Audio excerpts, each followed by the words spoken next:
আসসালামু আলাইকুম, স্বাগতম জানাচ্ছি বিবিসি নিউজ আন্তর্জাতিক সংবাদে। শুরুতেই সংবাদ শিরোনাম, এরপর বিস্তারিত। রাশিয়া ইউক্রেনে যুদ্ধের আঘাতবিরতির সময়সীমা আজ শেষ হয়েছে। ইরানের রেভলিউশনারি গার্ড হরমুজ প্রণালীতে লাইভ ফায়ার ব্যাম শুরু করেছে। রাশিয়া যুক্তরাষ্ট্র নিউক্লিয়ার চুক্তির বিস্তার বিষয়ে আমেরিকার প্রতিক্রিয়া এখনও অনিশ্চিত।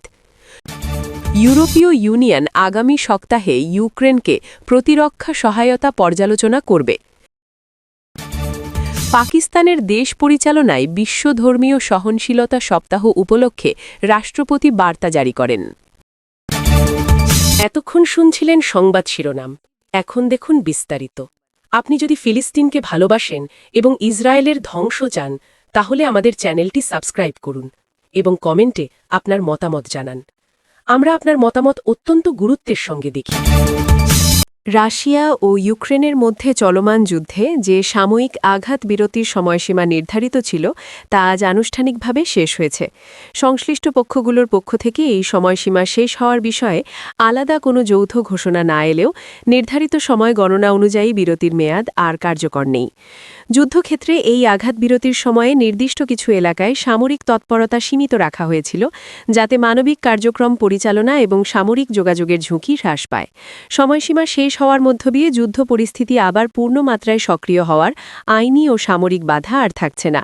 আন্তর্জাতিক পর্যবেক্ষকরা এই আঘাত বিরতিকে যুদ্ধের সামগ্রিক গতি প্রকৃতির একটি সীমিত পর্যায় হিসেবে বিবেচনা করছিলেন, যেখানে স্থায়ী সমাধানের কোনো কাঠামো অন্তর্ভুক্ত ছিল না। আজকের তারিখে বিরতির মেয়াদ শেষ হওয়া মানে হল পূর্বে নির্ধারিত সাময়িক সংযমের শর্তগুলো আর আনুষ্ঠানিকভাবে প্রযোজ্য নয় এবং উভয় পক্ষই তাদের সামরিক অবস্থান পুনর্মূল্যায়নের সুযোগ পাচ্ছে। এই প্রেক্ষাপটে কূটনৈতিক মহল ও আন্তর্জাতিক সংস্থাগুলো পরিস্থিতি ঘনিষ্ঠভাবে পর্যবেক্ষণ করছে, কারণ আঘাত বিরতির সময়সীমা শেষ হওয়া মানেই যুদ্ধ পরিস্থিতিতে নতুন বাস্তবতা তৈরি হওয়া। ইরানের Islamic revolutionary guard corps Hormuz প্রণালীতে লাইভ ফায়ার সামরিক মহড়া শুরু করেছে। এই মহড়ার আওতায় বাস্তব গোলাবারুদ ব্যবহার করে নৌ ও উপকূলীয় সামরিক সক্ষমতা প্রদর্শন করা হচ্ছে বলে সংশ্লিষ্ট সূত্রগুলো জানিয়েছে। হরমুজ প্রণালী আন্তর্জাতিক জ্বালানি পরিবহনের জন্য একটি অত্যন্ত গুরুত্বপূর্ণ সামুদ্রিক পথ, যেখানে বিশ্বের উল্লেখযোগ্য পরিমাণ তেল ও গ্যাস পরিবহন হয়ে থাকে। এই অঞ্চলে লাইভ ফায়ার মহড়া শুরু হওয়ায় আন্তর্জাতিক নৌ চলাচল ও আঞ্চলিক নিরাপত্তা পরিস্থিতির দিকে বাড়তি নজর পড়েছে। ইরানি সামরিক কর্তৃপক্ষের ভাষ্য অনুযায়ী এই মহড়া পূর্ব নির্ধারিত প্রশিক্ষণ কার্যক্রমের অংশ, যার লক্ষ্য নৌবাহিনীর প্রস্তুতি ও সমন্বয় সক্ষমতা যাচাই করা। মহড়ার সময় নির্দিষ্ট এলাকায় সাময়িক সতর্কতা জারি করা হয়েছে, যাতে বাণিজ্যিক জাহাজ চলাচল নিরাপদ থাকে। আজকের দিনে এই লাইভ ফায়ার কার্যক্রম শুরু হওয়া মধ্যপ্রাচ্যের সামরিক বাস্তবতায় একটি স্পষ্ট ঘটনা হিসেবে চিহ্নিত হচ্ছে, কারণ এটি সরাসরি একটি সংবেদনশীল আন্তর্জাতিক নৌপথকে কেন্দ্র করে পরিচালিত হচ্ছে। রাশিয়া ও যুক্তরাষ্ট্রের মধ্যে বিদ্যমান নিউক্লিয়ার চুক্তির মেয়াদ বৃদ্ধি বা চুক্তির ভবিষ্যৎ কাঠামো নিয়ে রাশিয়ার প্রস্তাবের বিষয়ে যুক্তরাষ্ট্রের আনুষ্ঠানিক প্রতিক্রিয়া এখনও স্পষ্টভাবে জানা যায়নি। রুশ কর্তৃপক্ষ জানিয়েছে যে তারা এই বিষয়ে ওয়াশিংটনের অবস্থানের অপেক্ষায় রয়েছে। পারমাণবিক অস্ত্র নিয়ন্ত্রণ সংক্রান্ত এই চুক্তি দুই দেশের কৌশলগত স্থিতিশীলতার একটি গুরুত্বপূর্ণ ভিত্তি হিসেবে বিবেচিত হয়। আজকের প্রেক্ষাপটে যুক্তরাষ্ট্রের পক্ষ থেকে কোনো চূড়ান্ত প্রতিক্রিয়া না আসায় বিষয়টি অনিশ্চয়তার মধ্যে রয়েছে। আন্তর্জাতিক নিরাপত্তা বিশ্লেষকদের কাছে এই নীরবতা তাৎপর্যপূর্ণ, কারণ চুক্তির ভবিষ্যৎ নির্ধারণ পারমাণবিক অস্ত্র নিয়ন্ত্রণ ব্যবস্থার ধারাবাহিকতার সঙ্গে সরাসরি সম্পর্কিত। রাশিয়া আনুষ্ঠানিকভাবে জানিয়েছে যে তারা আলোচনার জন্য প্রস্তুত, তবে চূড়ান্ত সিদ্ধান্তের ক্ষেত্রে যুক্তরাষ্ট্রের অবস্থান পরিষ্কার হওয়া জরুরি।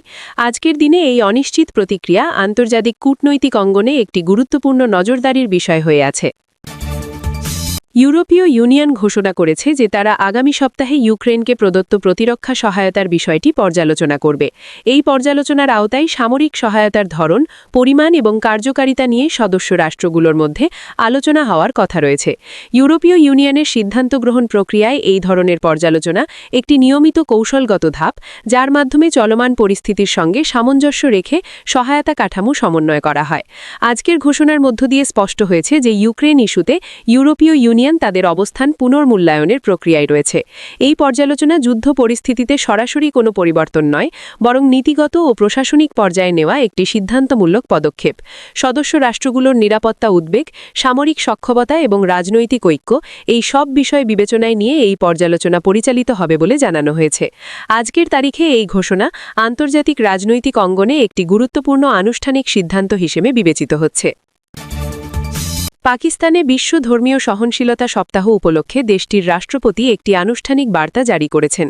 এই বার্তায় বিভিন্ন ধর্ম ও মতের মানুষের মধ্যে পারস্পরিক সম্মান, সহাবস্থান এবং পারস্পরিক শান্তিপূর্ণ সহনশীলতার গুরুত্ব তুলে ধরা হয়েছে। রাষ্ট্রপতির বার্তাটি সরকারি পর্যায়ে প্রকাশিত হয়েছে এবং এটি রাষ্ট্রের নীতিগত অবস্থানকে প্রতিফলিত করে। বার্তায় উল্লেখ করা হয়েছে যে ধর্মীয় সহনশীলতা সামাজিক স্থিতিশীলতা ও জাতীয় ঐক্যের একটি গুরুত্বপূর্ণ উপাদান। আজকের দিনে এই বার্তা জারি হওয়া পাকিস্তানের অভ্যন্তরীণ ও আন্তর্জাতিক ভাবমূর্তির সঙ্গে সম্পর্কিত একটি আনুষ্ঠানিক রাজনৈতিক পদক্ষেপ হিসেবে দেখা হচ্ছে। এটি কোনো আইনগত সিদ্ধান্ত নয়, বরং রাষ্ট্রপ্রধানের পক্ষ থেকে একটি নীতিগত ও মূল্যবোধ ভিত্তিক অবস্থান প্রকাশ। বিশ্ব ধর্মীয় সহনশীলতা সপ্তাহ উপলক্ষে এই ধরনের বার্তা আন্তর্জাতিক প্রেক্ষাপটে পাকিস্তানের অবস্থানকে তুলে ধরে, যেখানে ধর্মীয় বৈচিত্র্যের মধ্যে শান্তিপূর্ণ সহাবস্থানের উপর গুরুত্ব আরোপ করা হয়েছে। এতক্ষণ মধ্যপ্রাচ্যের চলমান কূটনৈতিক ও সামরিক পরিস্থিতি নিয়ে আজকের আপডেট শুনছিলেন। আন্তর্জাতিক অঙ্গনের পরবর্তী যে কোনো গুরুত্বপূর্ণ পরিবর্তন ও নিশ্চিত তথ্য নিয়ে আমরা আবারও হাজির হব। আপনাদের সঙ্গে থাকার জন্য ধন্যবাদ।